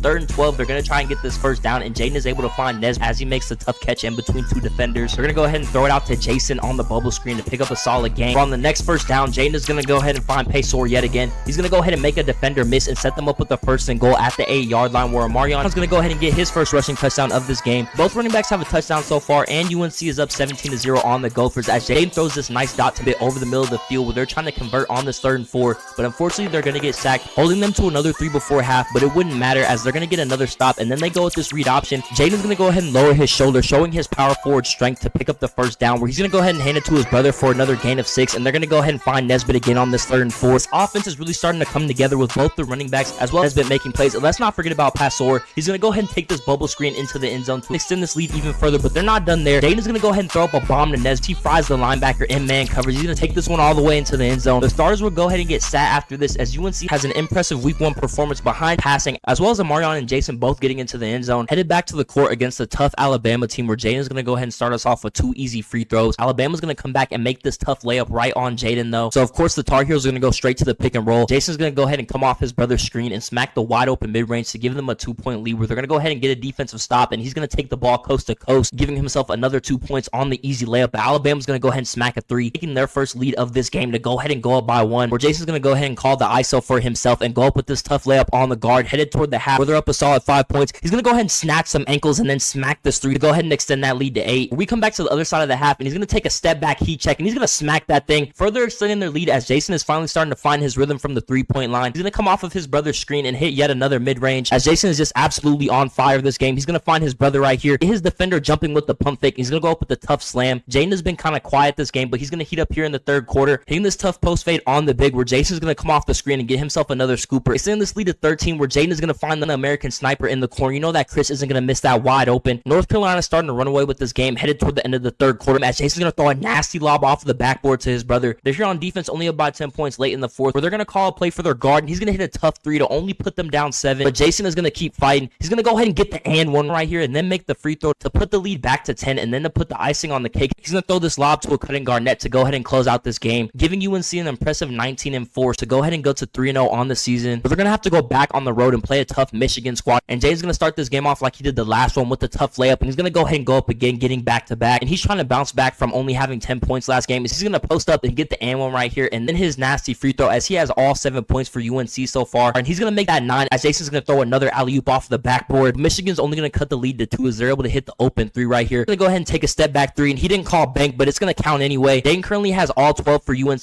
but Michigan's not going to go down without a fight as they're going to hit a 3 right back. Going blow for blow so far with UNC. Jason's going to get his first bucket coming off the screen. He's going to try to hit a step back 3 toward the end of the half. It's not going to go, but Jaden is going to hustle for the offensive board and then go back up for some second chance points. But with only 5 seconds left, Michigan's guard is going to bully Chris all the way into the paint and get the last 2 to only make the lead 6. Chris is going to come back on the other side of the half and smack a mid-range where Jason's going to go ahead and hit a step back and do the same, giving them a 10-point cushion in this 3rd quarter where Jaden's going to go ahead and hit a step back. The brothers are going to smartly turn their pick and roll into a pick and fade. Jaden's man is going to leave him wide open. He's able to smack another mid-range. Is actually 100% so far this game with 20 points in the 3rd quarter. Really bouncing back from his last performance. He's also going to get the steal right here. He's going to go ahead and hit a crossover, pushing the ball coast to coast. He's going to hit the big, and the big is going to hit him back. He's going to go ahead and pump fake in the corner, getting his defender to jump, and he's going to use his momentum to get this easy layup. Expanding upon an impressive performance performance is he's going to get another 2 points right here. Just going to go ahead and feed the hot hand. Jaden is going to go ahead and hit a couple dribble moves, trying to put the big man to sleep as he's going to get into the paint and then hit a tough spin layup right here. They're just going to go ahead and keep feeding the beast as he's going to call another isolation and then hit a nice step back jumper. Jaden hasn't missed a shot all game so far. And just to show you guys, yes, this is on Hall of Fame. I'm just cooking. Oops, I mean Jaden is cooking. Sorry for breaking the wall. But he's going to go ahead and hit another snatch back three right here. He's absolutely on fire in this game. They're going to go ahead and go with another ISO and he's going to hit another step back green. Jaden is absolutely going stupid as his takeover is going to activate and then they're going to go with the crazy bounce lob, showing this replay as they're up almost 30 points on the undefeated Wolverines. And that's going to go ahead and put the icing on the cake as Jaden had 35, shooting 14. Jayson struggled a little bit, but we're going to go ahead and go back to the field, see if the boys can go 2-0 against Charlotte. Jaden is going to go ahead and start this game off with a big run to pick up over 20 yards. We're just going to go ahead and give it to him again. He's going to pick up some good blocks from the offensive line. Already put them inside the red. Going to try to find Nesbitt, but he's going to miss the mark, forcing the Tar Heels to take 3 on their first drive, but their defense is going to get a stop, and Jaden is able to find Jayson out of the backfield. Go ahead and hit a nice spin move to pick up some extra yards after that catch, where Marion's going to go ahead and get his first carry of the game, and he's going to go ahead and get to the outside to pick up another 16 yards. Just chunk play after chunk play for these two backs, as they're going to go back to Jayson out of the backfield to pick up a solid gain of 8, and then they're going to give it back to Amarion, showing the full capability of this two-headed monster, as they're going to give it right back to Amarion again. He's going to fall into the end zone to get another touchdown on the season for him, and with the Tar Heels getting another stop, Jayson's going to have the ball back in his hands. He's going to take this one all the way back down into the red zone. They're just going to go ahead and feed the hot hand again. He's going to pick up some good blocks as Charlotte just has no answers for this UNC offense, as they're going to go with the screen pass right here. He's going to dive forward for this clutch first down on 3rd and 12. First and goal, Jaden's going to go ahead and get his first touchdown of the season, catching Charlotte in man-to-man coverage. He's going to roll to his left and take this one all the way. They're just going to go ahead and keep asserting themselves on the ground, giving Amarion another huge game, where Jayson's going to go ahead and pick up this ball and break a tackle and take this one all the way down back inside the 20-yard line. I know it's early on in the season, but this may pan out to be one of the best running back duos ever. Jayson's going to go ahead and lower his shoulder to give them a first and goal, where he's going to drop back and find Nesbitt wide open in the back of the end zone, where Charlotte just can't get anything going on offense, as UNC is already back in the red zone after the stop, and Pasol's going to beat his man and dive into the end zone, absolutely routing Charlotte here at home, and going to go ahead and keep that going right here on 3rd and 8. He's going to use his legs and lower his shoulder to fall forward around the 50-yard line, where Marion's going to be wide open on the sideline. He's going to juke to the outside, and he has one man to beat. He's going to go ahead and fall into the end zone for yet another touchdown on this game. One on the ground and one through the air for Marion, as the boys are going to move to 2-0 on the season behind another impressive performance by Jaden, as well as both of the backs. Headed back to the court versus a talented Jayhawk team, where they're going to go ahead and start this game off with a contested 3 right on Jayson. UNC is going to be back on offense, and Jayson's going to try to get it back, but he's going to force up a bad shot, and he's going to go for the ISO right here, where he's actually going to break his defender down. He's going to take a wide open 3, but he's going to miss it, and the center's going to get the rebound. He's actually going to brick it again, starting this game off 0 for 3 as he's trying to find his groove early on this season, and Kansas is going to go ahead and get a mid-range to extend the lead to 5, but Jaden's going to finally put UNC on the board, hitting a nice Euro step right here, but Kansas is going to keep applying pressure, getting the wide open dunk right here, and Jayson's going to go up with a contested layup and continue to miss as he's 0 for 4, but his brother's going to bail him out, getting the rebound and then going back up. The Tar Heels are also going to get a stop. Going to go ahead and continue his hot streak, hitting a step back right here to tie up the game, as he has all 7 for the Tar Heels so far. The Jayhawks would find their man for an open dunk to take their lead back, but Jayson's going to find his brother wide open in the corner, and you know that that's green. Jaden has all 10 for the Tar Heels as he's trying to keep them in this game early on in the first quarter, and he's going to take it coast to coast and get the baseline dunk, where they're going to get another stop, and Jayson is going to find his brother cutting to the basket. He's going to go up with a nice layup, and the Hawks are going to have to take a timeout and try to figure out how they're going to stop Jaden, as he has all 14 in the first. The brothers will go ahead and take a little bit of a rest, but as we come back to the second quarter, Chris is going to get his first bucket of this game, as the UNC bench put in some good work. They're up 9, but Kansas is going to hit another tough 3. That's Jayson's second time getting face shotted all game. He's also been struggling on the offensive end, but he's able to find Chris for yet another assist. He's finally able to get on the board with a solid dunk right here to extend the lead even further. Before half, he's going to find Chris wide open in the corner. You know that that's going to be green from the American sniper. Jayson is finally finding his rhythm as he's able to hit a nice snatchback jumper right here, but he's going to get carried away, trying to do it for 3, and that's going to be off. But of course, his brother's going to go ahead and bail him out again, getting the rebound and then putting it back up for the dunk, increasing the Tar Heels lead to 13 points in this third quarter, where Kansas has the ball, and Jayson is actually going to get a steal, take this one coast to coast. He's trying to wake up in this game. He's able to find his brother wide open for the easy dunk to get him another assist, and he's able to beat his man to the bucket and then find Garnett wide open in the corner, forcing his man to help, and he's able to make the wide open 3 to extend their lead to 20. But they go with the pick and roll, and he's able to get himself a wide open dunk, where we're going to go ahead and fast forward to the fourth quarter. Up 11 points with 2:50 to go. Jaden's going to be cutting to the basket, and they're going to leave Garnett wide open again, and at this point in the season, you can't do that. Garnett is probably 100% from that right corner right there. Jaden's going to go ahead and go with the isolation, taking advantage of the slower big, as he's going to hit a nice step back jumper in his face right here, as Carolina is trying to improve to 5-0 on this season, but they're going to get a steal, and Jaden's going to go ahead and finish it off with a dunk. As the game is winding down, the boys are going to go with the pick and roll action, and Jason's finally able to get himself a 3 to close out this game. The Tar Heels are 5-0 5-0 start as Jaden had another impressive 26-7 performance. Jayson is still trying to get it going on the offensive end, only putting up 11, but still getting a solid 10 assists. And my dumbass forgot to hit record in this game. So as we jump into this fourth quarter game against Nebraska, as they're absolutely putting belt to ass to the Cornhuskers, following up by hitting an open 3 where they're actually going to get benched and they're going to finish this game with 19-18 as Jayson finally woke up shooting 5 for 8 from 3. My bad for not clicking the record button as we head back to the football field. So my bad for not hitting record, but I did it on purpose for this game as the Pandas would just be a filler. Jaden is going to put up another impressive performance, getting himself 5 touchdowns as they head to JMU to try and go 4-0 on the season, where he's able to hit Nesbitt for a quick gain of 15, and they're going to get a Marion involved early on. They're going to go ahead and go with the cross screen where he's able to break a tackle and give them about a gain of 12 yards. Where he's going to drop back a few plays later and find Jones wide open on the drag route to set them up with a 1st and goal, where they're going to feed a Marion and he's going to fall into the end zone for yet another rushing touchdown on the season. Marion has a touchdown every single game so far this year as he's proven to be one of the best backs in the nation. Jaden is going to be rolling to his left. He's going to make an absolutely crazy throw to Nez as he comes back to the ball for the 1st down. Jayson's going to go ahead and get his first big carry of this game. He's going to be running left and reversing his field to the right to go ahead and pick up a gain of about 10 yards. We're going to give it to a Marion on the outside zone. He's going to get a great block from his receiver to go ahead and move the chains once again, where Jaden is going to find Pastor wide open on the drag route to give them a 1st and goal, and then they go with the Wildcat, and Marion is going to walk into the end zone for his 2nd touchdown of this game. Well, we're going to pick it back up in the 3rd quarter, and Jayson is going to go ahead and break some ankles to pick up another gain of 15 yards, where Jaden is going to drop back and find his main target, Nesbitt. He's going to go ahead and beat the linebacker and get tackled inside the 20-yard line and set them up with another red zone trip where Jaden is going to drop back on a 3rd and 15. He's trying to find something, and he's going to find his receiver coming back to the ball to put them right outside the end zone, where they're going to go back to the Wildcat, and now it's going to be Jayson getting the ball on the sweep, and he's going to take it into the end zone to get himself a touchdown of his own as the Tar Heels going to get another stop, and Jaden is going to go ahead and use his legs to get himself a 1st down, where he's going to give it to his brother. He's going to spin to the inside, making some defenders miss to put them right outside the money zone again. They're going to go ahead and give him the ball. He's going to break a tackle and get into the end zone for his 2nd rushing touchdown and back-to-back drive to go ahead and end this game with an impressive 3-touchdown performance. Making impacts in both sports, we're going to head back to the court, and he's going to get face shouted again. No Diddy, as they're going to get the dunk to go ahead and extend the lead to 4, but Jaden's going to cut it back down to 2 with this nice layup. Jayson's going to get the ball on the wing and get himself his first 3 points of this game. Well, Auburn's going to go ahead and respond, smacking a wide open 3 of their own to take the lead right back. The brothers are going to go ahead and tie it up, hitting their signature pick and roll lob. As early on in the season, Jaden is averaging 26, and Jayson needs to pick it up a little bit, only having 11. He's going to go ahead and do that right here, though, hitting a crazy deep 3, 29 feet step back as they take the 1-point lead, but Auburn's going to go ahead and smack a mid-range. Back and forth game early on in this 1st quarter as Jayson's going to go ahead and dump it off to his big for yet another assist, where he's going to go ahead and go to the line and hit not one but both free throws to go ahead and extend their lead to 3 points, where they would get subbed out. But when we come back to the 2nd quarter, it's all tied up at 24. Jayson's going to go ahead and find the big to get the lead back, but Auburn's going to go ahead and tie it back up, not giving the Tar Heels any room to breathe in this game, as we're going to pick it up in the 3rd quarter, and it's still 26 apiece. Jayson is starting to find his rhythm as he's going to come off the screen and hit another step back 3, his 3rd 3 of this game, as they're up 3 points, and he's going to go ahead and find Jaden for the wide open dunk, where they're going to get a much needed defensive stop, and Jayson is going to fade to his right, hitting yet another jump shot as he's just going absolutely crazy right now in this 3rd quarter. He's going to then come off the screen and then fade to his left, getting another green as he's shooting 6 for 10 with 17 points on this game, and then is going to go ahead and take this one all the way to the cup to give them an 11-point cushion, where the offense is finally starting to come alive. Jayson's going to get a dunk, and then he's going to shoot this bitch from Yucatan. He's going to pull it from 31.5 feet and then get the green light as Jayson is absolutely taking over this game. He's going to come off the screen and hit yet another fadeaway 3. Auburn just has no answers as toward the end of this 4th quarter, he's going to shoot a heat check, hitting yet another 3 in the defender's face as he goes 6 for 10 from the 3-point line with a solid 28 points and 7 assists, getting back-to-back player of the games on the field and on the court as they have a tough U of H team. Their power forward is actually supposed to be the #1 player in the nation, so Jaden actually took that personal. He's going to go ahead and take this game himself. He's going to start off with a nice little 3 right there, but the #1 prospect Turner is going to go ahead and match it, as we're hoping for a heavyweight fight right here to see if Jaden can finally get some competition early on in this season. He's going to take him to the cup, getting this layup right here. They're going to get another stop, and he's going to absolutely snatch Turner's ankles, hitting the step back jumper right here to extend the lead to 4, where he's going to get the defensive board right here and take it coast to coast, going ahead and breaking his ankle, and then hitting that bitch from Zimbabwe. 29-foot bomb from Jaden, where yes, it's still on Hall of Fame. We're just hooping. Turner's finally going to put a stop to the run as he's able to get himself a nice layup right here, but Jaden's not going to take his foot off the gas, going with another layup and then getting the and one right there on the Euro step, where he's going to make the free throw and then go right back at Turner to the cup. He's going to miss, but he's going to go up with his own board, getting the dunk, just playing straight iso ball right here. Jaden's going to blow straight by his man and then get the contact dunk on the big, and he's just going to keep cooking toward the end of the second quarter, hitting another step back jumper as no one can stop Jaden. And then Turner's finally going to get himself another three right here, but Jaden is absolutely dominating him so far in this matchup. Turner's going to get a nice assist to their guard right there to go ahead and cut the lead down to 12 points to start the second half, but Jaden's going to extend it again, coming off the screen and hitting the contested fadeaway jumper, where the Tar Heels are going to be inbounding right here. They're going to go with the off-ball screen. Jaden's going to get wide open and get a tough finish at the rim. He's been cooking so much they have to double team him now, so he's able to find his brother Jayson to go ahead and get him an open mid-range, where he's going to be open for three again, getting himself another bucket. As they're starting to pay too much attention to Jaden, forgetting that Jayson can hoop himself. He's just letting his brother eat in this matchup, but now they're just throwing bodies at him repeatedly, so he's able to find the American sniper out there as Chris Kyle's going to smack that wide open three. Then the brothers are going to get the ball back and go with the pick and roll, where Jason's going to get himself a nice mid-range, and then Jaden's going to find him wide open for three, where he's going to go ahead and smack that as well, getting himself a quick 10 points in that third quarter, where they're actually going to be subbed out for the rest of this game, getting an impressive victory over a top 5 ranked team and the number 1 prospect, behind 31-8 and Jason's 14-4, where Turner pulled up a solid 13 points, but it just wasn't enough. Headed back to the field, where now the brothers are officially the 24th ranked team in the nation, number 1 in basketball, and now top 25 in this B. They're trying to go ahead and get the number 1 spot in both sports, as he's able to hit Paysor on this tough catch right here to set them up with the first and goal, where Jason's going to go ahead and get into the end zone, but then UNC's going to get a stop, but Jaden's actually going to throw his first interception of the season, and not only his first interception, but he won't be able to catch this DB. He's going to take it all the way back to go ahead and tie up this game at 7 apiece, so now Jaden has to go ahead and make up for it. He's able to find Paysor over the middle of the field to get them across the 50-yard line. We're on a 2nd and 7. He's going to go ahead and use his legs to pick up another first down, where he's going to roll to his right on the 2nd and 7, where Jones is going to be wide open on this in route to set them up with the 1st and 10, where he's actually going to eat a sack. So North Carolina's forced to take 3, and Duke is going to go ahead and match. So we're at 10 apiece right here. Jason's going to go ahead and spin to the inside, making a defender miss, picking up about a gain of 15 yards. But Jaden's going to go ahead and bust it wide open. Paysor's going to fry his man and take it all the way into the end zone, giving UNC a 7-point lead, and their defense is going to get a stop. And to further extend the lead, Jaden's going to go ahead and hit Nesbitt right here to get them 3 points before the half, where they're also going to receive the kickoff. Jaden's going to step up in the pocket and find McCollum wide open to go ahead and put them back inside the red zone, where we're finally going to see some film of Omarion as he's going to get around the outside to give them a 3rd and inches, where they just go with the read option to Jayson for the first down. Next play, Jaden's not going to see anything he likes, so he's going to go ahead and lower his shoulder and pick up as many yards as possible for Jayson to go ahead and play cleanup, walking into the end zone untouched. UNC extends their lead to 3 scores, showing that they're an offensive powerhouse so far early on this season. Jaden is going to go ahead and get a first down with his legs and then give it to his brother. He's going to go ahead and do the same, running out of bounds, as Jaden's going to go ahead and roll to his right on this 1st and 10, using his legs once again, showing that he can move as well, putting them at the 6-yard line, where they go to the Wildcat, and Omarion is going to strut into the end zone. Duke would get a touchdown, but at this point, they're down 20 points at the 2-minute warning. So UNC is just trying to go ahead and shoot some clock, but Jason's going to pick up some nice blocks and then spin out this defender to fall into the end zone for yet another touchdown, as the Tar Heels are going to put up in this matchup to improve to 5-0 on the season, as they beat Duke for the victory bell behind another 3-touchdown performance by Jayson. But the Tar Heels are actually going to need him more in this game, as they're playing one of the best guards in the nation on Notre Dame. Jason's going to go ahead and take it to the cup to go ahead and make both of these free throws and tie the game up at 2 apiece, where Jaden's able to body the big and get himself an easy layup. But their guard Barry is going to show off his scoring, getting a nice mid-range right here, but Jason's not going to shy away from the battle, getting himself a mid-range of his own. Notre Dame's actually going to smack a 3 right here, take the lead back by 3, but Jayson is up for the challenge. He's going to go ahead and hit a step back in Barry's face to not only match the 3, but tie up the game at 9, and Notre Dame's going to hit another tough layup to extend it by 2, but then Jason's going to hit another step back 3, finding his rhythm early on in this game, but Notre Dame has 2, as their wing is going to make a tough 3 right here to go ahead and tie up the game, and then Barry's going to make a mid-range to take the lead right back. As we're headed toward the half, Jason's going to come off the screen and hit his 3rd 3 of his first half, as he's been on his Curry shit this past 2 or 3 games. Notre Dame's going to go ahead and hit back with another 3 of their own, as it seems like no one can miss on this court. Chris Kyle's going to hit an off-dribble 3, and then Jason's going to come down and hit the off-dribble mid-range to give UNC a 1-point lead, as there's just no breathing room. Jason's going to go ahead and hit his big on the cut for a dunk. Barry's going to hit another nice mid-range, showing why he's one of the top projected picks, but Jason's going to go ahead and smack a mid-range in his face, where we're going to go ahead and jump into the 3rd quarter, where they're only up 1. Jason's going to put it back to 3, though, with this fadeaway mid-range, and he's going to go ahead and hit a floater right here. Jayson just can't seem to miss, as he's absolutely unconscious. He's going to go ahead and hit another 3 from the corner, and then a step back mid-range right here, as Barry just cannot hold him, but Notre Dame's going to hit this 3 to end the 3rd quarter to put the lead to only 7. Jason's going to get a blow by and find Garnett with his man helping, and you know Garnett's not going to miss that wide open 3. UNC's now up 12 as they're trying to pull away, and Jason's able to hit the tough layup on Barry. Barry's been scoring himself, but he absolutely cannot guard Jayson, and he's going to find his brother for the wide open 3. He's going to smack that right there, and then Jason's going to get himself another mid-range, as they're going to go ahead and beat Notre Dame by 18, as the freshman Jayson is going to put up 34, 12, and 6 on one of the best guards in the nation. Transitioning back to the field for the last time of this episode, where Omarion's going to start it off like he has every other game, picking up a big game, and then Jaden is going to roll to his right, finding his favorite receiver Paysor, making the tough catch on the slant where he's going to get too greedy and throw another interception, throwing back-to-back interceptions, and Pitt is going to go ahead and taunt him dunking this ball. Obviously, that's their team's tradition, but Jaden actually took that personal. He's been struggling on the court too, so seeing that celebration lit a fire inside of him. He's able to hit Passor, and he's going to use his legs to set UNC up with the first and goal. He's going to find his receiver Johnson wide open to go ahead and get their first 7 of this game. Pittsburgh's going to go ahead and tie it up at 7 apiece. Omarion's going to pick up about a gain of 9 on the handoff, and Jaden's going to go ahead and break the tackle to extend the play and pick up the first down. But unfortunately, a few plays later, no one's going to be open, and he's going to get sacked, forcing UNC to punt, and then Pittsburgh's going to go ahead and take a 7-point lead. Only a minute 20 left until half. UNC's trying to tie up the game, and they're going to do it right here. Jason's going to spin to the outside, making the defender miss, and you know no one's going to catch him streaking down the sideline. Jason has been absolutely dominating, not only on the court, but on the field, as he's able to tie up the game for UNC. And then on the other side of the half, Omarion is going to run a nigga over to go ahead and give them a 7-point lead where their defense is going to get a stop. Jay's going to roll to his right and try to find Nesbitt. He's going to hit him right in the hands, but he's going to drop the ball. This is going to be Jaden's second interception of the game and third in 2 weeks. Nesbitt couldn't hold on to it, but UNC is able to get a great stop. Back on offense, Jaden's going to find McCullen on the drag route to give them another first and goal, where they're actually going to get sacked 2 plays in a row. So on a third and goal from the 17, to get his, he throws it. Nesbitt is going to drop yet another pass, forcing them to take 3. But the Tar Heels will get another stop, and to put the icing on the cake, they're just trying to chew clock, but Jason's going to get to the outside, and like I said, down the sideline, no one's going to catch him, as this is going to be the nail in the coffin. Jason's going to go ahead and take a bow, as he's been dominating not only on the court, on the field, as well as he gets another player of the game. The brothers are actually going to start this episode down against Georgia Tech, so they're going to go ahead and give it to Omarion, pick up this key third, and as they're trying to tie up this game, Jaden is going to go ahead and drop back and find his receiver Paysor on the drag route, make it a third and manageable, where they're going to put 2 backs in the backfield and just go ahead and give it to Omarion for him to go ahead and pick up another first down, where Jaden's going to drop back and deal on this 3rd and 7 and find Omarion once again for his 3rd first down in a row, and he's going to set them up inside the red zone, where a few plays later, Georgia Tech would actually play some good defense. Jaden's going to try to buy as much time as possible and escape the pocket, but he's going to get caught by the end, forcing them to take 3, and Georgia Tech's going to get another 7, and to make it even worse, Jaden's actually going to throw an interception right here. The linebacker's going to jump the route, and that's going to lead to another 7. So the boys are actually down 18 points with only a minute left until the half, so they're desperately trying to fight back into this game. 2nd and 15, Jaden's able to find McCullum for another first down as they cross the 50-yard line, and then he's able to find Hampton out of the backfield for another gain of 9. On this 3rd and 1, Jones is going to cut across the middle of the field to get them to the 30-yard line, and Jaden's finally starting to find his rhythm as he's going to then hit McCullum wide open over the middle of the field. They're going to burn a timeout, and he's going to try to buy some time rolling to his right, and he's going to try to dive for the first down, but he's not going to get it, so they're forced to use their last timeout. But it wouldn't matter, as the very next play, he's able to hit McCullum for their first 7 of this game, and they get the ball to start the second half. Hopefully the boys can pick up some momentum as they go with the read option, and Jaden's going to run over a defender for the first down, but Georgia Tech's going to come back, not only getting a sack on first down, but second as well. He's going to have to drop back on a 3rd and 25 to keep the drive alive. He's going to try to find Nez, but Georgia Tech's going to get their 2nd interception of the game. As the safety jumps the verticals and puts them in great field position, Georgia Tech is going to get another 7, as Jaden has really been struggling to get it together this game. They're going to go with the read option, just trying to pick up some easy yards with his legs, where he's able to get the first down, and then he's going to find Nesbitt wide open on the corner route. He's going to pick up some extra rack to give them some great field position, where they go ahead and go to the Wildcat, and Omarion is able to walk into the end zone untouched. Only put them down 7 headed into the 4th quarter, where they're actually going to have to start this drive at the 2-yard line, but it's not going to matter. They're going to go with the wide zone, and Jayson is going to get some great blocks and take this one all the way across the field to the 40-yard line, as they're able to flip the field in just one play. They're going to go ahead and keep it on the ground and give it to Omarion, who's going to pick up a solid gain of 7, and they're just going to go with the halfback draw to get the easy first down. Jason's going to pick up a first down and a lot more as he spins his way to the 21-yard line, and then Jaden's going to buy some extra time to find Jones wide open. He's going to go ahead and take the slant into the end zone to tie up this game at 24 apiece with only a minute left to go, and UNC is going to get a stop, so this is the money drive. Only a minute left, UNC. What do you have in you? And Jason's going to take this, spin to the outside, and take it all the way. Give UNC the go-ahead touchdown over Georgia Tech, and as he points to the ice in his veins, the defense will get the final stop, and as he gets this player of the game, they're able to escape and improve to 7-0 as we head to Kentucky, where we head back to the court where the boys are facing off against Kentucky and Bowen. Kentucky is a top 5 team in the nation, and Bowen is projected to go top 10 in this draft, so this is going to be a really great game. Garnett's going to miss this 3, but their big is going to get the rebound. He's going to kick it out to Jaden. You know he's not going to miss that wide open to go ahead and take this 3-point lead. Headed toward the end of the season, this game matters, especially against 2 top 5 teams fighting for that March Madness as Jaden gets this layup. They're going to go with the pick and roll, and Jason's going to hit a nasty step back 3 from almost 30 feet. Bowen's going to get fouled right here, though, splitting the free throws, and now the boys are on the break. Jay's going to throw it up to Jayson, and he's going to hit a snatch back and try to shoot the 3, and it's going to go down as Jayson is starting this game pretty hot. And then Jaden's going to get an easy dunk blown by the big man, and Kentucky is forced to take an early timeout in this first quarter as the boys are on fire, and that's not going to stop here. Jay's going to go ahead and get to his spot on that hop jumper, and then Jason's going to find his cutting big to make the tight layup. Kentucky's going to go ahead and fight back finally, though. They're going to end the run right here with the 3 to only put them down 9, and then they're going to come down and smack yet another 3, where the boys would actually get subbed out for the rest of the first half. And as we're checking back in, now only up 4 as Jaden mixed this jump shot, and then Chris Kyle's going to get a foul. Kentucky went on a big big run as they're able to sink one free throw, but then Garnett's able to get an easy layup to increase the lead to 5. But Kentucky's finding the rhythm. They're going to smack another 3 to only put them down 2, but then Jayson's going to come off the screen and hit this tough mid-range and force the Wildcats to go ahead and call a timeout. Close game headed toward the end of the third quarter as the boys are trying to remain undefeated. Jayson's going to come off the screen and smack yet another 3. His jump shot has been cashed all game long as Bowen gets back to the free throw line to go ahead and only make it 5. Jayson's going to take another step back as it's just been Jayson versus Bowen. They've been going score for score all game long as Jayson's able to find his brother on the lob, and then after a stop, Jaden's going to come down and smack a mid-range to go ahead and increase the lead to 11 points. Up 10, UNC's trying to pull away, but Bowen's not going to let them as he's going to hit another 3 right here, but then Jayson's going to size him up, going to his go-to shot and then hitting the mid-range, where now UNC is on the break and he's able to get an easy dunk as the third quarter comes to an end, but then Bowen's going to get an and 1 to go ahead and stop the momentum. With only 2 minutes left in the fourth quarter, Bowen is absolutely on fire. He's going to smack another 3 to decrease the lead to only 4 points. He's been going at Jayson all game long as he gets another layup right here, but Jaden's going to go ahead and be on the break and finish this nice Euro step right here to put the boys up 6, and he's going to find Chris Kyle. He's going to smack a deep 3 from about 30 feet, but then Bowen's going to get another layup. The boys aren't going to score, and he's going to go ahead and lay it again. Only up 7, but Jayson's going to go ahead and end that right here. He's going to hit the mid-range as the big fails to help, and even though Bowen went absolutely crazy with 28 points, only missing 2 shots, the boys' combined contribution of 19 and 17 was enough to get them past the Wildcats and remain undefeated on the basketball season. As we head back to the field against Virginia, where Marion's going to start this game off like many others, he's going to go ahead and break a couple of tackles, pick up about a gain of 15 yards, where Jaden's able to find Paysor on the hitch to get them across the 50, where they're going to go back to the ground as Marion has a quick 2 rushes for 30 yards, doing a good job mixing up the run in the pass. Jaden's able to find Paysor again to get them inside the red zone, where they're going to give it to Jayson on the stretch. He's going to pick up some nice blocks and then spin to the inside to go ahead and give UNC their first 7 of this game against the Cavaliers, where their defense is also able to hold them the 3, where they go with the read option, and Jaden's able to pick up a nice chunk of yards. Both the backs absolutely eating on the ground right here, as on a 2nd and 5, Jaden's going to find his brother out of the backfield. He's going to go ahead and spin to the inside to set them up with the 1st and goal. We know Marion's automatic from inside the 5 as he walks into the end zone, and their defense gets a stop. They're trying to go ahead and take a 3-score lead, and he's going to find Nesbitt wide open in the seam. He's going to take this one all the way to the crib to go ahead and do just that, and the Tar Heels are going to get the ball to start the second half, just trying to put this game away as Marion's just picking up chunk play after chunk play. Now here comes Jayson. He's able to pick up about another game of 15 on the ground, and they're just going to keep pounding away as the Cavaliers have no answers for this run game so far. 2nd and inches, they go ahead and go with the swing, just pick up the first down, but of course Marion's going to pick up a lot more, stiff-arming a defender as he gets across the 15-yard line. They're going to feed him again, barreling forward over defenders to set them up for the 1-yard line, where Jayson's going to go ahead and give him a breather and dive into the end zone, showing the full capabilities of the best backfield in college ball. UNC is absolutely dominating as they're going to get another stop, and Jaden's able to find Paysor. Marion's going to pick up another first down on the ground. It's just like clockwork at this point. They're going to give it back to Jayson. He's not going to get touched until he picks up over 10 yards to set them up with the 1st and goal, where a few plays later, Jaden's able to find Paysor wide open in the end zone to not only secure the rivalry victory over Virginia, but also improve to 8-0 on the season. Headed back to the court where it's finally time for number 1 versus number 2. Yukon versus the Tar Heels, and what a fitting way to end the season. Final game before the tournament, and they're going to start off going back and forth. They're going to go ahead and get an and 1 right there to give them 3, but then Jayson's going to come down for a dunk to take the lead back. They're finally going to get their first stop, and then Garnett's going to smack a 3 to increase the lead to 4, but Yukon's going to come back with the mid-range, cutting it down to 2, and Garnett's on fire, hitting his 2nd 3 in a row, but the Huskies are on fire too. They're going to go ahead and smack it right back and then get a stop, hitting these free throws to go ahead and tie up the game at 10 apiece. They're going to go with the pick and roll, and Jayson's going to get to a spot on the mid-range, but then Yukon's going to come back down and get an easy dunk. Baseline inbound, Jayson's going to beat his man to the basket, but then Yukon's going to go ahead and do the same thing right back. Just no room to breathe in this game as Jayson's going to try to find some. He's going to get to a spot on the 3-point line and smack a fadeaway, and then Jay's going to go ahead and hit these free throws. We're going to jump back forward to the second quarter where the boys would actually get subbed out, and now it's a tie game, but Garnett's going to take it back. That is his 3rd 3 in a row, but Yukon's going to keep fighting. They're going to get a tough layup to go right here, and then after a stop, find their big man for the easy layup. Jayson is back in the pick and roll, and they try to switch the big on him, so he's going to take that easy step back mid-range. Also getting a stop toward the end of the second quarter. He's going to hit a snatchback on the break and then pull up for 3 as Jayson's been absolutely hooping these past 2 games. First against Kentucky and now against Yukon as he keeps rising to the challenge against these good programs. And don't forget about Jaden as he hits a 3 to go ahead and close the half with a 6-point cushion. Back on the third quarter, they're up 5, and they're going to go with the alley-oop right here. But then Jayson's man fires back, hitting a wide open 3. UNC's going to get a stop, and he's hitting some moves around the screen. He's going to go ahead and hit an escape into a step back into the 3, absolutely cooking his man, utilizing the screen as UNC goes up 9, but Yukon's going to go ahead and hit another 3. They're just going bucket for bucket, trying to pull away as Jayson's going to take a heat check and miss. His brother's going to get the rebound, and you know that Jayson's not missing 2 in a row. As this season comes to a close, Jayson is showing he's one of the best point guards in the nation. He's going to get past his man and go up for an easy layup, and then Jaden's going to get his finish to go. Boys are back in the 2-man game as Jayson finds his brother for the easy dunk, and then Jaden's going to come down and smack a 3 in the defender's face, creeping up on a 20-point lead as the boys absolutely exploded in the fourth quarter against the best team in the nation. Jaden's going to go ahead and put the icing on the cake right here, getting the offensive rebound and putting it it back up as the boys beat the #1 team in the nation, both dropping 30-point triple doubles. Jaden is currently the best player in the nation, with Jayson being the best guard headed into the March Madness tournament, where these boys being one and done and entering the draft is actually a big possibility. Headed back to the field as the 8th ranked team in the nation, where they're down 7-0 against Florida State. Hampton is going to fumble this ball, but after review, he's clearly down. They're going to go ahead and be able to keep this drive going. Jayson's going to go ahead and get the handoff to pick up a gain of 15 yards, where they go with the read option. They bite down on Jayson, so he's going to go ahead and have some open field. He's going to run over and then break another tackle, stiff arm somebody else, and then fall into the end zone as he shows off that big man strength, flexing in the end zone to go ahead and tie up this game at 7 apiece. So UNC is going to be trailing toward the end of this first quarter, but Jayson's going to get the handoff to the outside as he gets UNC not only across the 50, but right outside the red zone. 2nd and 8, Jaden's not going to see anything he likes, so he's going to go ahead and take it himself, falling forward for another first down. They give it to Omarion 1st and goal, and he's going to walk into the end zone untouched, tying up this game yet again. But Florida State's offense is going to keep the pressure applied. Only 1 minute left until halftime. The boys are trying to take this lead. After a completion to Paysor, Jaden's going to go ahead and pull it down, breaking another attack as he's running extra hard in this divisional matchup. He's able to find Hamilton on the drag for a first down, where they go with the read option, and Jayson's able to get the first. Only 11 seconds left. They go with the sneak, and they're actually not going to get it. With no timeouts left, they actually snap the ball with 1 second left. I don't know how they got to the line, but not only do they do that, but he's able to find Nez in the end zone to complete the clutch drive to go ahead and take the lead before the half, as they also get the ball. So now UNC, with their first lead of the game, also has a chance to go up by 2 scores. Jayson's going to get hit behind the line of scrimmage, but he's going to break not 1, but 2 tackles, and then go ahead and fall forward on the 3rd to turn a loss of yards into a first down. They're going to go ahead and feed him again as he has the hot hand. He's going to reverse his field to the right, taking it all the way into the end zone for yet another touchdown on this game as the Tar Heels go up 2 scores. Florida's going to get another 7, so they're only up 3 points, but Omarion's going to pick up another big gain. At this point in the season, you can start to argue that UNC has 2 of the top 2 running backs in the nation, but unfortunately, Florida State's finally going to fight back, stopping them right here on this 3rd down, forcing them to take 3, and then they're going to go ahead and get another 7, so now he's down 1 point with only 4 minutes left. James, what are you made of right here? As they're trying to complete this money drive, Jayson's going to break a couple of tackles to pick up a solid gain of yards, where they're going to feed Omarion well within field goal range. Now they're just trying to chew clock, but they're going to try to get a touchdown if they can. They're just going to go ahead and feed the bell cow on, as this is his 3rd carry in a row, taking as much time off the clock as possible as Florida State's forced to use 2 of their timeouts, and Omarion's going to go ahead and barrel into the end zone to take the lead. And yes, nigga, y'all lost. UNC's able to pull off the comeback as we head back to the court for the first round of the tournament. And of course, Jayson's going to start off on his Curry shit, pulling a step back from 8 feet to go ahead and give him the 1-point lead on the Cyclones, and then to get it back again as he's able to hit his brother on the lob. They're on the break right here. He's going to throw a fake pass and then find Chris in the corner to go ahead and snipe that 3, where Jay's going to hit his signature post fade, and the Cyclones are going to take the timeout as UNC starts another game on fire. Jayson is in the corner sizing up his matchup, and he's going to hit another step back 3. Jayson has been absolutely on fire in this latter part of the season, and it's going to continue as he's able to smack his signature mid-range. Only 2 seconds left in the first. He's going to bail out of a shot, and Chris is able to smack the buzzer beater to go ahead and give UNC a 9-point lead headed into the 2nd quarter. But we're going to go ahead and fast forward to where they get subbed back in. Iowa State's going to cut the lead down to 3 and then make this tough layup right here to only make it 1. Jayson's going to extend it back, but then the Cyclones are going to respond right back, only up by 1 point with 2 seconds left until the half. We're going to come back into the 3rd quarter where Jayson's able to hit a 3, increase that lead to 4 as the Cyclones are going to hit a 3 themselves. They're just going back and forth in this tight first round matchup as Jaden's able to get on the board with the 3 right there. Not trying to get upset in the first round of the tournament, but Iowa State's making it tough as the boys are down 5 toward the end of this 3rd quarter. Their big is able to get a rebound and find Chris Kyle for 3 to go ahead and tie the game up at 40 apiece. And toward the end of the 3rd quarter, Jaden's going to hit a tough and 1 to go ahead and not only take the momentum, but a 3-point lead headed into the 4th quarter where the boys would sub back in up 5. Their bench did a solid job, and now it's time for them to finish the game. We're going to see Jaden to Jayson. Usually it's the other way around, but he's able to finish that alley-oop. Iowa State's going to get a tough layup right here, but Jayson's going to be on the right wing, ISOing his defender. He's going to hit a couple dribble moves and smack a 3 right in his face. No one can guard Jayson, as Jayson has been making big plays at the end of games, not only on the field, but on the court, as he's going to step back and hit another 3 off of his brother's screen. And then Jay's going to hit a drop step and get an and 1 to go ahead and end this game, as it was scary for a second, but the brothers were able to tee up in the 4th to go ahead and move on to the next round of the tournament, where they're 9-0 in the 6th ranked team in the nation headed into this Wake Forest matchup. And of course, Jayson's going to start off electric, making a defender miss to pick up that first down, and they're going to give it to him again, and he's going to juke out a defender to put them at the 1. And you know what time it is. Omarion's going to walk into the end zone to go ahead and give them their first 7. Wake Forest is only 5-4, so this should really be an easy game for the boys. Nesbitt's able to go ahead and run over a defender to pick up a first down, and then they're going to feed the beast. Jayson's going to go ahead and pick up another 11 yards right there, and they're going to go ahead and give it back to Omarion. He's going to break a tackle and then fall forward for the 1st and goal, where they're going to give it back to Jayson. He's going to spin to the inside and walk into the end zone for yet another touchdown on this game, as he's been on fire both on the court and on the field, and it's not going to stop. He's going to go ahead and pick up another gain of 15 yards, where he's now going to catch a pass out of the backfield to set them up right inside the 15-yard line again. Jay's going to go ahead and use his legs to put them at the 2-yard line for him to go ahead and get another goal line touchdown. 2 touchdowns so far in this first half for Omarion to go ahead and get another goal line touchdown. Jaden is going to throw yet another interception, as I don't remember the last time he hasn't thrown at least 1 interception in a game. He's been hooping on the court, but he's been struggling on the field. He's going to go ahead and make up for it, though, as he's able to find his brother toward the end of the half. They line him up out wide, and he absolutely fries his man to give him the score as they get the ball to receive the half. Coach actually liked that look, so for the rest of this game, they're actually going to try Jayson at receiver. He's going to line up in the slot again and catch this drag route to get another first down. Wake Forest's defense doesn't have enough for this offense so far, so they're going to try some new looks as they're trying to make this final playoff push. He's able to find Jayson again in the flat for a gain of about 9, where Marion's going to get another first down. Jaden is dropping back, and guess who? Jayson is going to get wide open on the corner route as he's been cooking all season long at the running back position, but now it looks like he can catch. But Wake would actually get a stop and then another score, so the boys are only up one possession. They have to go ahead and close this game out right here. Jason's able to run for a first down, and then he's going to pick up some good blocks right here. He's going to cut to the inside and break back out. No one's going to catch him. He's going to get another game-ending touchdown. Jayson might be the clutchest player in all of college sports as he comes up big again in another close game, finishing with over 170 yards on the ground and 2 touchdowns with over 164 through the air as well. We go back to the court for the second round of the tournament, where we're actually going to pick up at halftime. My dumbass forgot to record again, but we're in a tight matchup right here. Jay's going to go ahead and hit a step back to increase the lead to 3, and then in the third quarter, he's going to go to the post. Coming down the court, he's going to go ahead and try a step back, and he's going to smack that 3 right there to increase the lead to 8 points, where Jaden's absolutely taken over as he hits another step back right here, as Jason's going to go ahead and go to the cup for an and 1. Game was close partly due to Jason's poor performance, but Jaden was able to pick up the slack, moving the boys on to the third round. As we go back to football, Jason's last couple of performances have him top 3 in the Heisman race as we head to the second to last game of the season against Boston College. Amarion's going to start off with a bang, picking up over 20 yards on the run, and then Jaden's able to find his brother out of the slot on the drag route to set them up with the first and goal. You know who's going to finish that off? Amarion's going to go ahead and fall into the end zone to give the boys the lead here with 3 minutes left in the second quarter. They're only up 3 points, and Jaden's going to throw another interception, struggling immensely on the field as the season is winding down. He is undoubtedly the best player in college basketball, but on the field, he's been struggling. Jason's able to make a man miss and pick up a huge game where they're going to go with another run, and then on 2nd and 7, they're going to bring Jayson out of the slot and send him in motion where they go with the triple option. Jaden's going to pitch it to his brother, and he's going to be able to outrun the defender into the end zone to get UNC their second touchdown on this game to go ahead and give them the lead. But Boston College is actually going to score right before the half. With only 5 seconds left, Jason's able to pick up some solid yards, and then Jay's going to try to go deep. He's actually going to miss his brother, but then he's going to hit McCullum. He's going to run down the field, but he's going to get tackled at the 1-yard line. So unfortunately, the boys won't be able to capitalize on that big play, but they do get the ball to start the half. Let's see if they can go ahead and take this lead, as Jason's going to pick up another big gain of yards out of the backfield, and then Amarion's going to go ahead and run it into the end zone and give UNC the lead back, and their defense got to stop. So right here, they're trying to put the game away. Jason's going to get the halfback screen to go ahead and give them some extra breathing room away from the goal line, and Jaden's going to be able to find Passor on the in route, where he's going to drop back again and then find McCullum. He's going to go ahead and break a tackle to get them across the 40-yard line. Jaden's finally starting to get a rhythm as he's able to complete this slant pattern. He's going to go ahead and hand it to his brother. Jason's going to spin inside and then break a tackle on this third down, but it's not going to be enough as they're going to have to take 3, and then Boston College is going to go and get 7. So with a minute left, UNC sees themselves down again for another week in a row. They're trying to go ahead and win this game as Jaden's able to find Jayson on the post route, 160 yards through the air, only his first actual game playing more receiver reps. He's going to get another big catch right here on the drag to secure them the field goal range, but they want more than that. Amarion's going to go ahead and get into the end zone to give UNC another game-winning touchdown as they win another close one. Yes, nigga, y'all sold too, and I actually didn't forget to record, but Baylor was one of the lowest ranked teams who had just pulled off a couple of upsets. This game wasn't anything to watch as Jaden goes for another 30. Jayson continues to struggle on the court, but he's now number 1 in the Heisman race now, as well as UNC being the 3rd ranked team headed into the last game against 7th ranked State. Winning this game will guarantee them a spot in the ACC Championship against Miami, as Jason's able to pick up not 1 but 2 big runs, and we're going to go ahead and make it a 3rd. He's going to pick up some blocks to go ahead and get into the end zone as this Heisman campaign continues. Jay's not going to see anything he likes on this next drive, so he's going to go ahead and take it himself, lowering his shoulder to fight for some extra yards, where a few plays later on a 3rd and 5, Jason's going to absolutely fry the safety on the corner round, take it all the way into the end zone. 1 through the air and 1 on the ground so far in this first half. The defender got salty and pushed him over, but he's not tripping as their defense is going to get another stop, and he's going to get himself another rushing touchdown, spinning inside to get his 3rd touchdown of the first half as Jason's been going absolutely berserk on the football field. Jaden has not, though, as he's been hooping on the court, but he's been struggling. It seems like these boys have just been flip-flopping. Jaden has been hooping, Jason's been struggling, but then on the field, it's all Jayson, no Jaden. And speaking of that, man, he's able to catch this drag route and spin to the inside to get them inside the red zone. We're on a 3rd and inches. They're going to feed the beast. He's going to go ahead and pick up the first down to get them at the 1-yard line, and coach is going to let him finish this one for once. He's going to dive over the line of scrimmage for his 4th touchdown of this game as the Wolfpack just have no answer for the Heisman front runner. He's going to make a tough catch right here and then get back in the backfield where he's going to spin to the inside and get his 5th touchdown of the game. All 5 touchdowns have been Jayson as they absolutely dominate the Wolfpack, winning the North Carolina rivalry and more importantly advancing to 12-0 on the season, giving them a spot in the ACC Championship, giving us a 12-0 versus 12-0 versus Miami, where we're going to jump back to the tournament and it's going to be another blowout. Jaden is going absolutely stupid, averaging over 30 points for the tournament, and Jayson finally came back with 22. We're going to head back to the field for the ACC Championship. We're going to have 12-0 UNC versus 12-0 Miami and Cam Ward face off in this matchup. Jayson's going to go ahead and start off off normally, picking up a big gain on the ground, and then another one. 2 first downs in a row on the ground as they're going to go ahead and give it to Omarion, trying to get the run established early with this heavy rain. They're going to give it back to Jayson. He's going to spin to the outside and take it all the way to the end zone to start this game off with a bang. 3 straight runs for over 10 plus yards, with the third one being a touchdown as they take a 7-0 lead and get a stop. They're going to keep feeding Jayson as he already has 72 yards in this first quarter, and now Omarion's going to get a turn, absolutely sunning a defender to go ahead and pick up a first down where they're going to keep it on the ground. Miami just has no answers for this run game early on as Jayson's going to break some more tackles to put them inside the red zone where they go with the swing pass. Omarion's able to pick up some nice blocks to give them a first and goal, where the next play, Jayson lines up out wide and he's able to get himself a receiving touchdown. 1 on the ground and 1 on the air so far in the second quarter. Jaden's going to pull this ball down with his legs. He's going to pick up some yards and then truck a defender to set them up a good field position. Then a few plays later on, he's able to find Jones on the drag route to get them to the 1-yard line, where Jayson's going to go ahead and do the rest, recording the last 8 touchdowns for UNC. In the third quarter, Omarion's going to pick up another big gain on the ground, just going back and forth between Omarion and Jayson. He's going to spin to the inside and pick up some big yards. He's got one man to beat as he's streaking down the sideline. He's not going to catch him. 9 UNC touchdowns in a row for Jayson James as he hits the Heisman pose. If UNC wins this game against undefeated Miami, that award is his for sure, as Pesor is able to pick up another first down. Hampton's been having a great game as well, as he's going to break 2 tackles and get all the way into the end zone to go ahead and break Jayson's touchdown streak, but more importantly, secure UNC's victory over Miami for the ACC Championship to remain the only undefeated team in college football headed into the playoffs. We're going to jump into the fourth quarter of this Final Four. The boys would have to play Yukon again, but this time it wasn't as close. Jaden dropping another 28 points and Jayson continuing to struggle from the field, putting up a solid double-double though, as the boys are going to move on to the national championship. Let's see if they can make it in football as well, as Jayson is going to get the Player of the Year and the Heisman Award, headed into the Peach Bowl against Clemson, where UNC received a first-round bye and they're just 2 games away from the national championship. Jaden's going to use his legs to pick up a first down, but then on this third 9, they're going to get sacked. Clemson's also going to score, so they're going to start this game down 7-0. Jayson's able to pick up a first down, and then the next play, he's going to drop back and Pesor frying his man on the crosser to get Jaden's first deep touchdown pass. It seems like forever. Jayson is going to go ahead and make something happen out of the backfield, catching the flat and picking up some big yards after catch, where Jaden's going to follow it up by finding Pesor again to give them a first down. He's going to drop back again, where he's going to find Jayson wide open in the back of the end zone to go ahead and tie up this game for UNC. Going to go for it on this 4th and 1, and Omarion's going to pick up a lot more than 1, running over a defender to put them inside the red zone again, where they're going to give it to Jayson, and he's going to get another touchdown on this game. Undoubtedly the best player in college football right now. He's going to keep proving that. He's going to get this handoff and outrun all the Tigers, taking this one all the way to the house for yet another long touchdown run on the season. And they're just going to keep giving him the ball. He's going to spin to the inside and take it all the way again. This is going to be the icing on the cake, as Jayson's going to go ahead and hit his Heisman pros, proving that he deserved that award and is the best player in the nation, as they're just trying to chew some clock right here. He's going to get another touchdown. Clemson absolutely folded at the latter part of the game. And just to show you guys, yes, this is on Heisman. Jayson is just in his bag right now. He's been struggling on the court, but he's by far the best college football player in the nation. As we head to the Cotton Bowl in a rematch versus Miami, the winner of this game will move on to the national championship against Ohio State. And Jayson's not trying to go home early, as he's going to catch this drag route and break a tackle to pick up some extra yards. Jaden's going to try to hit him again, but Miami's DB is going to make a great play on this ball, and he's going to take this one all the way back to start Miami off with a 7-0 lead in this semifinal matchup, where now UNC is going to have to fight from behind. Jaden is going to continue to struggle in the second part of the season, throwing yet another interception. Thankfully though, UNC's defense is able to get a stop. Out fighting from deep in their own territory, they're trying to go ahead and fight back. Jayson's able to pick up a big run after spinning out a defender, and then Jaden's going to lower his shoulder to pick up another first down on the read option. They're going to give it back to Jayson, as he's able to make a defender miss, and of course he's going to outrun the rest, getting into the end zone for UNC's first touchdown of this game. But Miami's going to strike back, still down 7 points on a 3rd and 19. Jaden's just going to force up a ball as no one is open. UNC's forced to punt again, and Miami's going to score. Down 14 points here in the second quarter. Jaden is really struggling in this game. He's able to find Bit for a first down, as he's going to drop back on a 3rd and 19. He finds Jones, but they're unable to get the first down, so they're forced to take 3. As they head into the third quarter, they're still down 2 scores. Nesbitt is going to go ahead and catch this crosser and pick up a huge gain. They go back to the ground with this read option, and even though Jaden has been struggling through the air, he's been picking up some important first downs with his legs. He's able to find his brother on the in route for another first down, where a few plays later, he's going to give it to him again, and Jayson's going to get another touchdown on this game, putting UNC down by 1 score, where they desperately need a stop from their defense, and they're going to get it. 4 minutes left, they're down 3 points, and they have a chance to go ahead and take the lead right here in this semifinal matchup. They're going to go ahead and keep it on the ground, first to Omarion and then back to Jayson, just trying to chew as much clock as possible and give Cam Ward as least time as possible. They're going to get another first down to Omarion, and they're going to go with the read option, where Jaden's going to go ahead and get into the end zone for the touchdown needed to go ahead and take the lead. It's going to be up to their defense, as they're going to get that final stop, and UNC is able to beat Miami for the second time. They're going to head to the national championship, as now we're in the basketball national championship. UNC versus Duke in the final game of the season. Winner of this is the champion of the world. They're going to start off by hitting a 3, and then Jayson's going to hit this contested mid-range right here. Chris Kyle's going to go ahead and hit a step back 3, as these boys are locked in trying to get themselves a ring. Duke is going to go ahead and put it into the run though. Their guard's going to come off the screen and go ahead and hit a 3 of his own. Jaden's going to come off the mid-range to go ahead and increase the lead right back, where they're on a break, and his brother's going to find him again for him to hit this open three. But Duke's going to fire right back with the three of their own, going bucket for bucket as this game is pretty close, only within 5, but then Chris Kyle's going to make it 8, hitting another 3 as he's absolutely on fire so far in this first quarter. And to go ahead and extend that lead to 8, Jayson is going to go ahead and bring it behind the back and hit a layup as the buzzer sounds. Going to keep the momentum going with the fadeaway mid-range right here, and then finding his brother off the pick and fade for a wide open 3, showing why this is the highest scoring offense in the nation as he comes down and smacks another one, 30-16 in the final game of the season, as this alley-oop right here goes ahead and extends the lead back to 11 points. Second quarter with only 20 seconds left, Jaden's going to go with the ISO as he's absolutely dominating in this final game. He's going to get this angle right here to carry the momentum into the third quarter. UNC is up 12, and Jaden's going to smack another 3. He's absolutely on fire, and it's going to continue right here. He's going to be wide open in the corner. He's going to smack yet another 3 as it looks like nothing's going to stop him from winning this natty. He's going to take another step back and get it to go right there, and then he's going to go ahead and get this layup up by 11 with a minute to go as Jaden is struggling, but Jaden's absolutely putting the team on his back. Kentucky's able to get a layup, but then Jaden's going to hit another 3 to put them up by 12. Duke's going to fire back right here and then apply the full court press, but Jaden's going to come off the screen and hit another step back, just going shot for shot as Duke's trying to close the lead, but Jaden's not allowing them to. Duke is going to make their 4th shot in a row, but they were just going bucket for bucket with Jaden, and then Chris Kyle is going to get this nice layup finish right here, and just like that, the boys are able to beat Duke by 10 points and win the basketball national championship. Jaden drops 37 as he averaged over 30 for the whole tournament, making him a lock for the #1 spot in the draft if he does decide to declare. But with Jayson struggling, we have to see what these boys are going to do next as we head to the national championship against Ohio State. Let's see if these boys can go 2 for 2 as Jaden's going to start this game off by finding his brother for a first down. They're going to go ahead and go back to the ground where Jayson is going to pick up a good gain of about 16 yards, and then Jaden's going to drop back and he's able to find Paysor for another first down, beating his man as they're trying to get the first score of this game. He's going to hit Nesbitt right there, and Amaron's going to walk into the end zone as they strike first, and their defense is going to be able to hold Ohio State to 3, so this is a very important drive. Nesbitt's able to catch this out route and pick up a huge gain of yards where they give it to Jayson on the ground. He's able to get around the edge to pick up a first down on this key 3rd and 2 where they're now officially inside of the red zone, and they're going to feed Amarion. He's able to fall forward to set them up with a 1st and goal where Jaden's going to be dropping back, not seeing anything. He's going to take it himself for his first touchdown of this game. Up 2 scores on the Buckeyes, but they're going to get a stop and then score again, so now the boys are down 3 in the 3rd quarter, and then Denzel Burke is going to get this tackle right here, forcing them to punt, and Ohio State's going to score again. Down a full 6 points right here with the 3rd quarter coming to a close. UNC is going to have to make a comeback. Jayson is lined up in the slot right here as Jaden's dropping back to throw on this 3rd and 9, but he's unable to hold on to this ball. They're forced to punt again, and Ohio State's going to score again. Now down 2 possessions. Jaden's going to overthrow his brother. He tried to hit him in the seam, but he's going to throw it right to Caleb Downs, and that's going to be the turnover they need to go ahead and end this game. So they did win the basketball championship, but they lose on the field. Let me know down below, should they come back and try to run it back, or should they just go to the league? Oh, I'm lit. I ain't even to the function yet, and I'm lit. On my mama, we finna be turned tonight.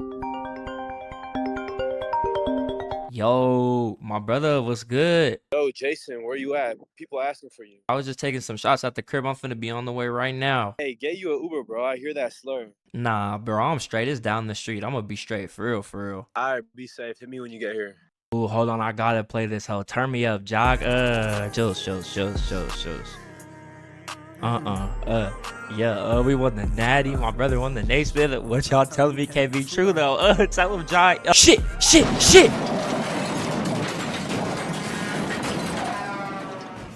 Breaking news. Coming out of Charlotte, North Carolina as a Heisman winner and national championship point guard, Jayson James has tragically passed away in a car accident.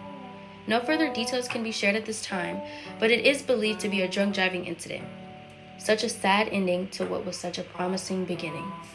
This news shocked the world. Coming off being the best running back in the nation and the top 10 point guard on the court, everyone was eager to see Jayson take the next step and continue to grow into a pro. Even more importantly though, we can't even hope to know how Jaden is feeling right now, not only losing his right-hand man on the court and the field, but his lifelong best friend and brother. Jaden would take some time to himself before he decided that college ball just wouldn't be the same without Jayson. He would inform the nation that he would be leaving UNC for the NBA draft to try to move on to the next chapter in his life. Now it's full basketball mode as the Wolves ended up sweeping the Bucks in the NBA Finals, as we take a look at the Jaden sweepstakes at the bottom of the league to see who's going to be competing for that #1 pick, and oh Lord have mercy on the NBA. The Spurs win the lottery as a play-in team to go ahead and select Jaden with the #1 pick, pairing him up with the 3rd-year Victor Wembanyama coming into this season as a 94 overall off of a Defensive Player of the Year season. The league is going to have to beg for mercy against this front court duo, with Jaden filled with anger and rage from his brother's untimely passing and Jeremy Sohan graciously giving up the #10 so he can honor his brother. The Spurs are projected to be a playoff team with Wemby on MVP watch. watch. Let's see if Jaden can meet the lofty expectations that come with being the #1 pick. First game of the season is going to come against the Grizzlies and Ja Morant, and Ja's going to welcome Jaden to the league by smacking the first ever 3 of the season. Spurs are back on offense, and Jaden's going to go ahead and hit a deep step back, matching Ja's 3 and showing his extended range early on in his rookie season, where the Spurs are going to go ahead and run the offense through Wemby. He's going to find Keldon Johnson for an easy wide open dunk, but Ja's going to come back down and smack an open mid-range. Wemby's working on Jaren Jackson in the post, where he goes with his fadeaway, and in year 3 his offensive game is a lot more polished. The Spurs are going to be looking to run the offense through him for a majority of the season as he misses, but he's going to get his own layup and go back up. He's going to find Jay cutting toward the basket, and he's going to hit his signature Euro to go ahead and extend that lead. We're going to advance to the second quarter, where Jaden would finally get subbed back in. They have Sohan at the 1. They run the pick and roll, and Jaden's able to get an easy wide open dunk, but the Grizzlies will score a few back-to-back buckets, and then Bane would hit this 3 right before half to go ahead and tie it up at 20 apiece, where Bane is giving them a bucket. Wemby is playing solid, but the Spurs are going to have to pick it up on the offensive end if they want to win this game. They go with the pick and roll, and Jaden's able to get a step back to go ahead and give them the lead back, where he's currently shooting 100%, but he's going to get caught celebrating as Ja finds his man down the court for an open dunk. Looking a little different this season, as Jayson will usually be running the roll, but now it's Jaden, and he's going to throw it up to Wemby for the lob. Nearing the end of the third quarter, though, Bane is going to smack this 3 to extend the Grizzlies' lead to 9 points. As we advance to the fourth quarter, they're now up a whole 13. The Spurs have been struggling all game to find their offense, and Ja Morant's going to go ahead and sink another 3, stick the dagger in the Spurs, securing the game with a double-digit victory, as we had underwhelming performances from both of the stars on the Spurs. Well, we're going to head to the next key game, where they're 2-2 on the season, and Jaden's going to have his toughest matchup maybe of the season against Giannis. We're going to jump into this game at 2-2, and they're going to go with the pick and roll. Wemby's going to set the screen on Giannis, and Jaden's going to take this one all the way with the Euro step, where Giannis would go down and split his free throw, so he's going to find Wemby, and he's going to shoot the shot right over the guard. Giannis is going to come down and pull with confidence, though, as he's added the mid-range to his bag later in his career. Jaden's going to go ahead and answer right back, though, coming down on Giannis and then hitting his signature step back jumper. Wemby's going to be in the post, where he's going to hit a solid post fade. Giannis is going to come right back down and hit another close jumper. Back and forth, it seems like the mid-range endpoints in the paint are the key, as Jaden's going to get another tough layup, but then Giannis is going to hit a crazy spin fadeaway to go ahead and end the first quarter, where Jaden would sit the whole second, and as he gets this last assist, the Spurs would go into the half up 3 points on the Bucks, where the headline has been Wemby versus Giannis, respectively putting up 16 and 10. Jaden's going to start us off with the jump shot right here, but then Giannis is going to come down on the break and finish strong at the rim to go ahead and tie the game at 30 apiece. Just a back and forth fight right here against one of the best teams in the Eastern Conference. Wemby's going to go coast to coast and hit the nice Euro step to give the Spurs the lead right back, and they're going to go ahead and feed the hot hand. He's going to get the mismatch on the undersized defender, go to the post, and get an easy layup. Vassell's going to try to come off the screen, but he's going to miss the jumper, but of course Wemby's going to get the offensive board. He's going to dribble around the paint and then go up strong on the defender for another layup, as that's his 3rd basket in a row in this third quarter. Trying to extend the lead, Jaden's going to get a clutch strip on Giannis and push the break, where Wemby's going to go with his signature Euro step, hit the 1-2 to get the easy layup. Where we're going to fast forward to the fourth quarter, when Jaden gets subbed back in, tied at 38 apiece, and Wemby's going to hit another mid-range, absolutely on fire in the second half of this matchup. Then Jaden's going to come around his screen and get an easy dunk. With 2 minutes left, so he's going to find Wemby. He's going to take a heat check, and he's going to smack that 3 in the face. Wemby is absolutely on fire, 5 for his last 5, and he's going to go ahead and go with the ISO. Running the offense through Wemby down the stretch will be the key to the Spurs' victories. He's going to hit another mid-range jump shot right here over the defender. Wemby has 31 points tonight in the last 2 minutes, and yes, this is on Hall of Fame. Wembanyama has just developed in his 3rd season here in the NBA. Giannis is going to go ahead and hit a fadeaway right here, but it wouldn't matter, as the Spurs will go ahead and get fouled, and Jaden is going to hit both free throws to put this game on ice against the Bucks, where Giannis had a solid 8, but Wemby's 31 and 8 led the Spurs to a 3-2 victory. As we head to our next key game against the Suns around the middle of the season, where the Spurs are sitting atop the Western Conference and the Suns are only 2 spots behind them, Jaden and Wemby have really started to find their chemistry, as he's going to start the game off with this mid-range, and I have a feeling he's going to be hot all game long, as he's playing his favorite player, Kevin Durant, as he hits those 2 free throws, and then Booker's going to come down and smack a 3. This game is really important to Jaden, as he's modeled his whole game around KD to get that nice Euro step to go, but Booker's going to come right back down and hit a tough layup of his own, where the Suns will get another stop, and then Grayson Allen will come down and hit a tough layup on Wemby. Grayson Allen, man, you're at the 3-point line. This Hall of Fame really be cheating. Devin Booker's going to come down and smack 2 free throws as well, and just like that, the Spurs are already down 7 in the first. Wemby's going to try and cut into the lead by hitting a fadeaway right here, but the Suns will be back on offense, and Jaden will get caught sleep. He's going to leave KD wide open for 3, and then Beal's going to come down on the fast break to get an easy dunk, where they get another stop, and he's going to hit this open mid-range to extend the lead to 12 points at the first quarter, where the Spurs are really struggling not only to get a stop, but to get anything going on offense, where Jaden would sit the whole second quarter, and when we come back to the third, they're still down 12, and Grayson Allen's going to make that 15, hitting a 3 at the top of the key right here, as the Suns are absolutely on fire from the perimeter. He's going to pull that bitch from Yukon, seeing Jaden sagging off, and he's going to go ahead and hit the 3. Jaden's going to come back down and hit a mid-range of his own, but Booker's not going to back down. Devin Booker's absolutely on fire, as Wemby's able to find Jaden on the break. It's just been Jaden versus Booker, but then Wemby's finally able to get some points on the board, has KD in the post, and knows that that's a mismatch as he goes up with the easy layup, but then Booker's going to come back down, smack another off dribble 3, absolutely not giving this lead up, as Jaden and Wemby Wemby are fighting with all their hearts. He's going to get this layup to end the third quarter, and as we jump back to the fourth, the Spurs are down 14, desperately trying to make a comeback as Jaden's able to get a nice dunk over the defenders right here. They're able to cut the lead down to 9, but then Booker's going to smack another crazy 3. The Spurs just have no answer for him on this game, as no matter what he shoots, it just seems to go in. Jaden's going to go ahead and shoot it right over KD to bring the lead down to 9 late in this fourth quarter. On the other side of the timeout, they get a stop, and Jaden's able to get another Euro, where the defense keeps coming up clutch, and Jaden's to the cup again. Going to lead to only 5 with 56 seconds left as the Spurs are desperately trying to make a comeback. Vassell's going to be in the corner, and he's going to smack that 3 to only make the lead 4 with 34 seconds left. 17 on the clock. Jaden's going to shoot a deep 3, and it's not going to go. And unfortunately, they needed that shot, and they're going to run out of time as the Suns would best the Spurs behind Booker's 28. Jaden would have 30, but it wouldn't be enough. Or a couple games later, they'd see themselves in another tight game with the Suns, but this time for the NBA Cup. This game has more meaning as Wemby tries to find Vassell for a 3, but he really gets fouled. Wemby's able to get the offensive board. He's going to try to go back up on Nurkic, but he's going to miss. He's going to get another board, and this time it's going to go in to go ahead and tie up the game at 35 in the latter stages of the third quarter. But then KD's going to go up strong and get an and one on Wemby to get the lead back to 3. And something tells me this game's going to go back and forth to the wire as Keldon Johnson's going to decrease the lead again. But then Booker's going to come back down and hit another 3. Back and forth scoring in this game as Jaden has Booker in the post, and that's a mismatch. He's able to get a layup right there, and as the Spurs get another stop, he goes to his go-to shot, and he's able to smack that over Booker, putting the lead to only 1 point. But Booker's going to hit a buzzer beater to end this third quarter, where with 3 minutes left in the fourth, it's 45 apiece, and they're desperately trying to win this NBA Cup game. Grayson Allen's going to smack a wide open 3, though, to make that a little bit harder. But Jaden's going to continue to cook Booker, getting an easy layup. Both games have just been a battle of Booker versus Jaden, as he's going to come down and hit yet another off-dribble 3. Booker just keeps pulling that bitch in Jaden's face, and it's falling. Down 4 points with 2 minutes left, the ball has to go to the star Wembanyama, and not only does he call the ISO, but he absolutely cooks Nurkic with the Euro step, decreasing the lead to 2, but then Bradley Beal's going to hit a tough mid-range bucket right here over Jaden. But fortunately, though, he's able to get fouled while driving. He's going to make the first free throw as well as the second, and their defense will get a stop. Down 2 points with 30 seconds left, he finds Vassell, and Vassell's going to make one more to Wemby. Wemby's going to hit the clutch 3 in the corner to give the Spurs a 1-point lead in this NBA Cup matchup as they're trying to get revenge on this. But Jaden's going to try to front Devin Booker, and it's not going to work. He's going to end up getting a bad foul, and now the Spurs are down 1 point with 20 seconds left. They're giving it to the best player on the team as Wemby goes with the ISO, and he cooks Nurkic again, showing that now Wemby is also one of the most dominant offensive forces in the nation, taking the game over to take the lead. But he's going to foul KD on the other side. He's going to go ahead and go up with the first free throw, and he's actually going to miss. That's not like KD, but he's going to make the second one to tie it up at 58 apiece. So with 6 seconds left, Wemby's going to take the last shot. He's ISOing Nurkic again, and he's going to go with the spin. He's going to get open, but he's not going to make it. So to decide this NBA Cup matchup, we're actually headed to overtime. Both games have been good against the Suns, but let's see if the Spurs can come out on top this time. They want an easy bucket, so they're going to start off with the pick and roll, and Jaden's going to be able to find Vassell in the corner with the helping defender, and he's going to make the clutch 3 to give them the lead. The Suns will get a layup, but Wemby's able to find Jaden for another 3 to extend the lead to 4. Less than a minute left, and they're up 4. They get a mismatch, and Wemby's going to go ahead and get this easy layup on Devin Booker, which would actually be the icing on the cake as the Spurs would come to Phoenix and go ahead and split the season series at 1-1 behind Jaden's impressive 33-11 and Wemby's 22-14. Both stars getting double-doubles, as we'll go ahead and skip this Jazz game. If they can beat the Suns, obviously they'll get up with the Jazz, easily beating them by 20 as they head into their next cup game against the Thunder, currently the second team in the Western Conference. So far, this is actually the most important game of the season. We're going to go ahead and jump into the third quarter after Jaden starts us off, where it's 35-30. Spurs are taking care of business, and they're trying to further extend their lead, where Wemby sees Jalen Williams. That boy is too small as he's able to get the easy layup, but J-Dub's going to make up for it on the offensive end, hitting the nice fadeaway right there to only put the lead to 5 for the Spurs. Jaden's going to try to post up, but he's going to find Keldon Johnson off the double team. He's going to make one more pass to Wemby in the corner. Wemby's going to hit a nice corner 3 right there. As we jump to the fourth quarter, up 11, this offense is finally starting to find their groove, and Wemby's going to find himself on an undersized Lou Dort, getting himself an easy drop step layup right there. With only a minute left, though, J-Dub's going to smack another mid-range, trying to keep the Thunder in the game, but Jaden's going to go ahead and end it, going up on Shea and getting the nice and one to go ahead and give the Spurs the win over the second-seeded Thunder behind 17 points from both the stars. Going early on this season, they'll be a threat as they go through the Suns and now the Thunder, so of course they're going to beat the Pelicans. Jaden did not play too well this game, though, but it wouldn't matter as we head to our next important game. The Spurs are sitting at 20-4, but they have a 19 Dallas Mavericks, who after the Thunder loss are now the second best team in the West. The Spurs are trying to keep that third spot as the third quarter comes to an end. Klay Thompson's going to hit a 3, but Jaden's going to get a steal, and Wemby's going to hit a nice Euro step over the guard right here to only make the lead 2 points headed into the fourth quarter, where they will be down 4.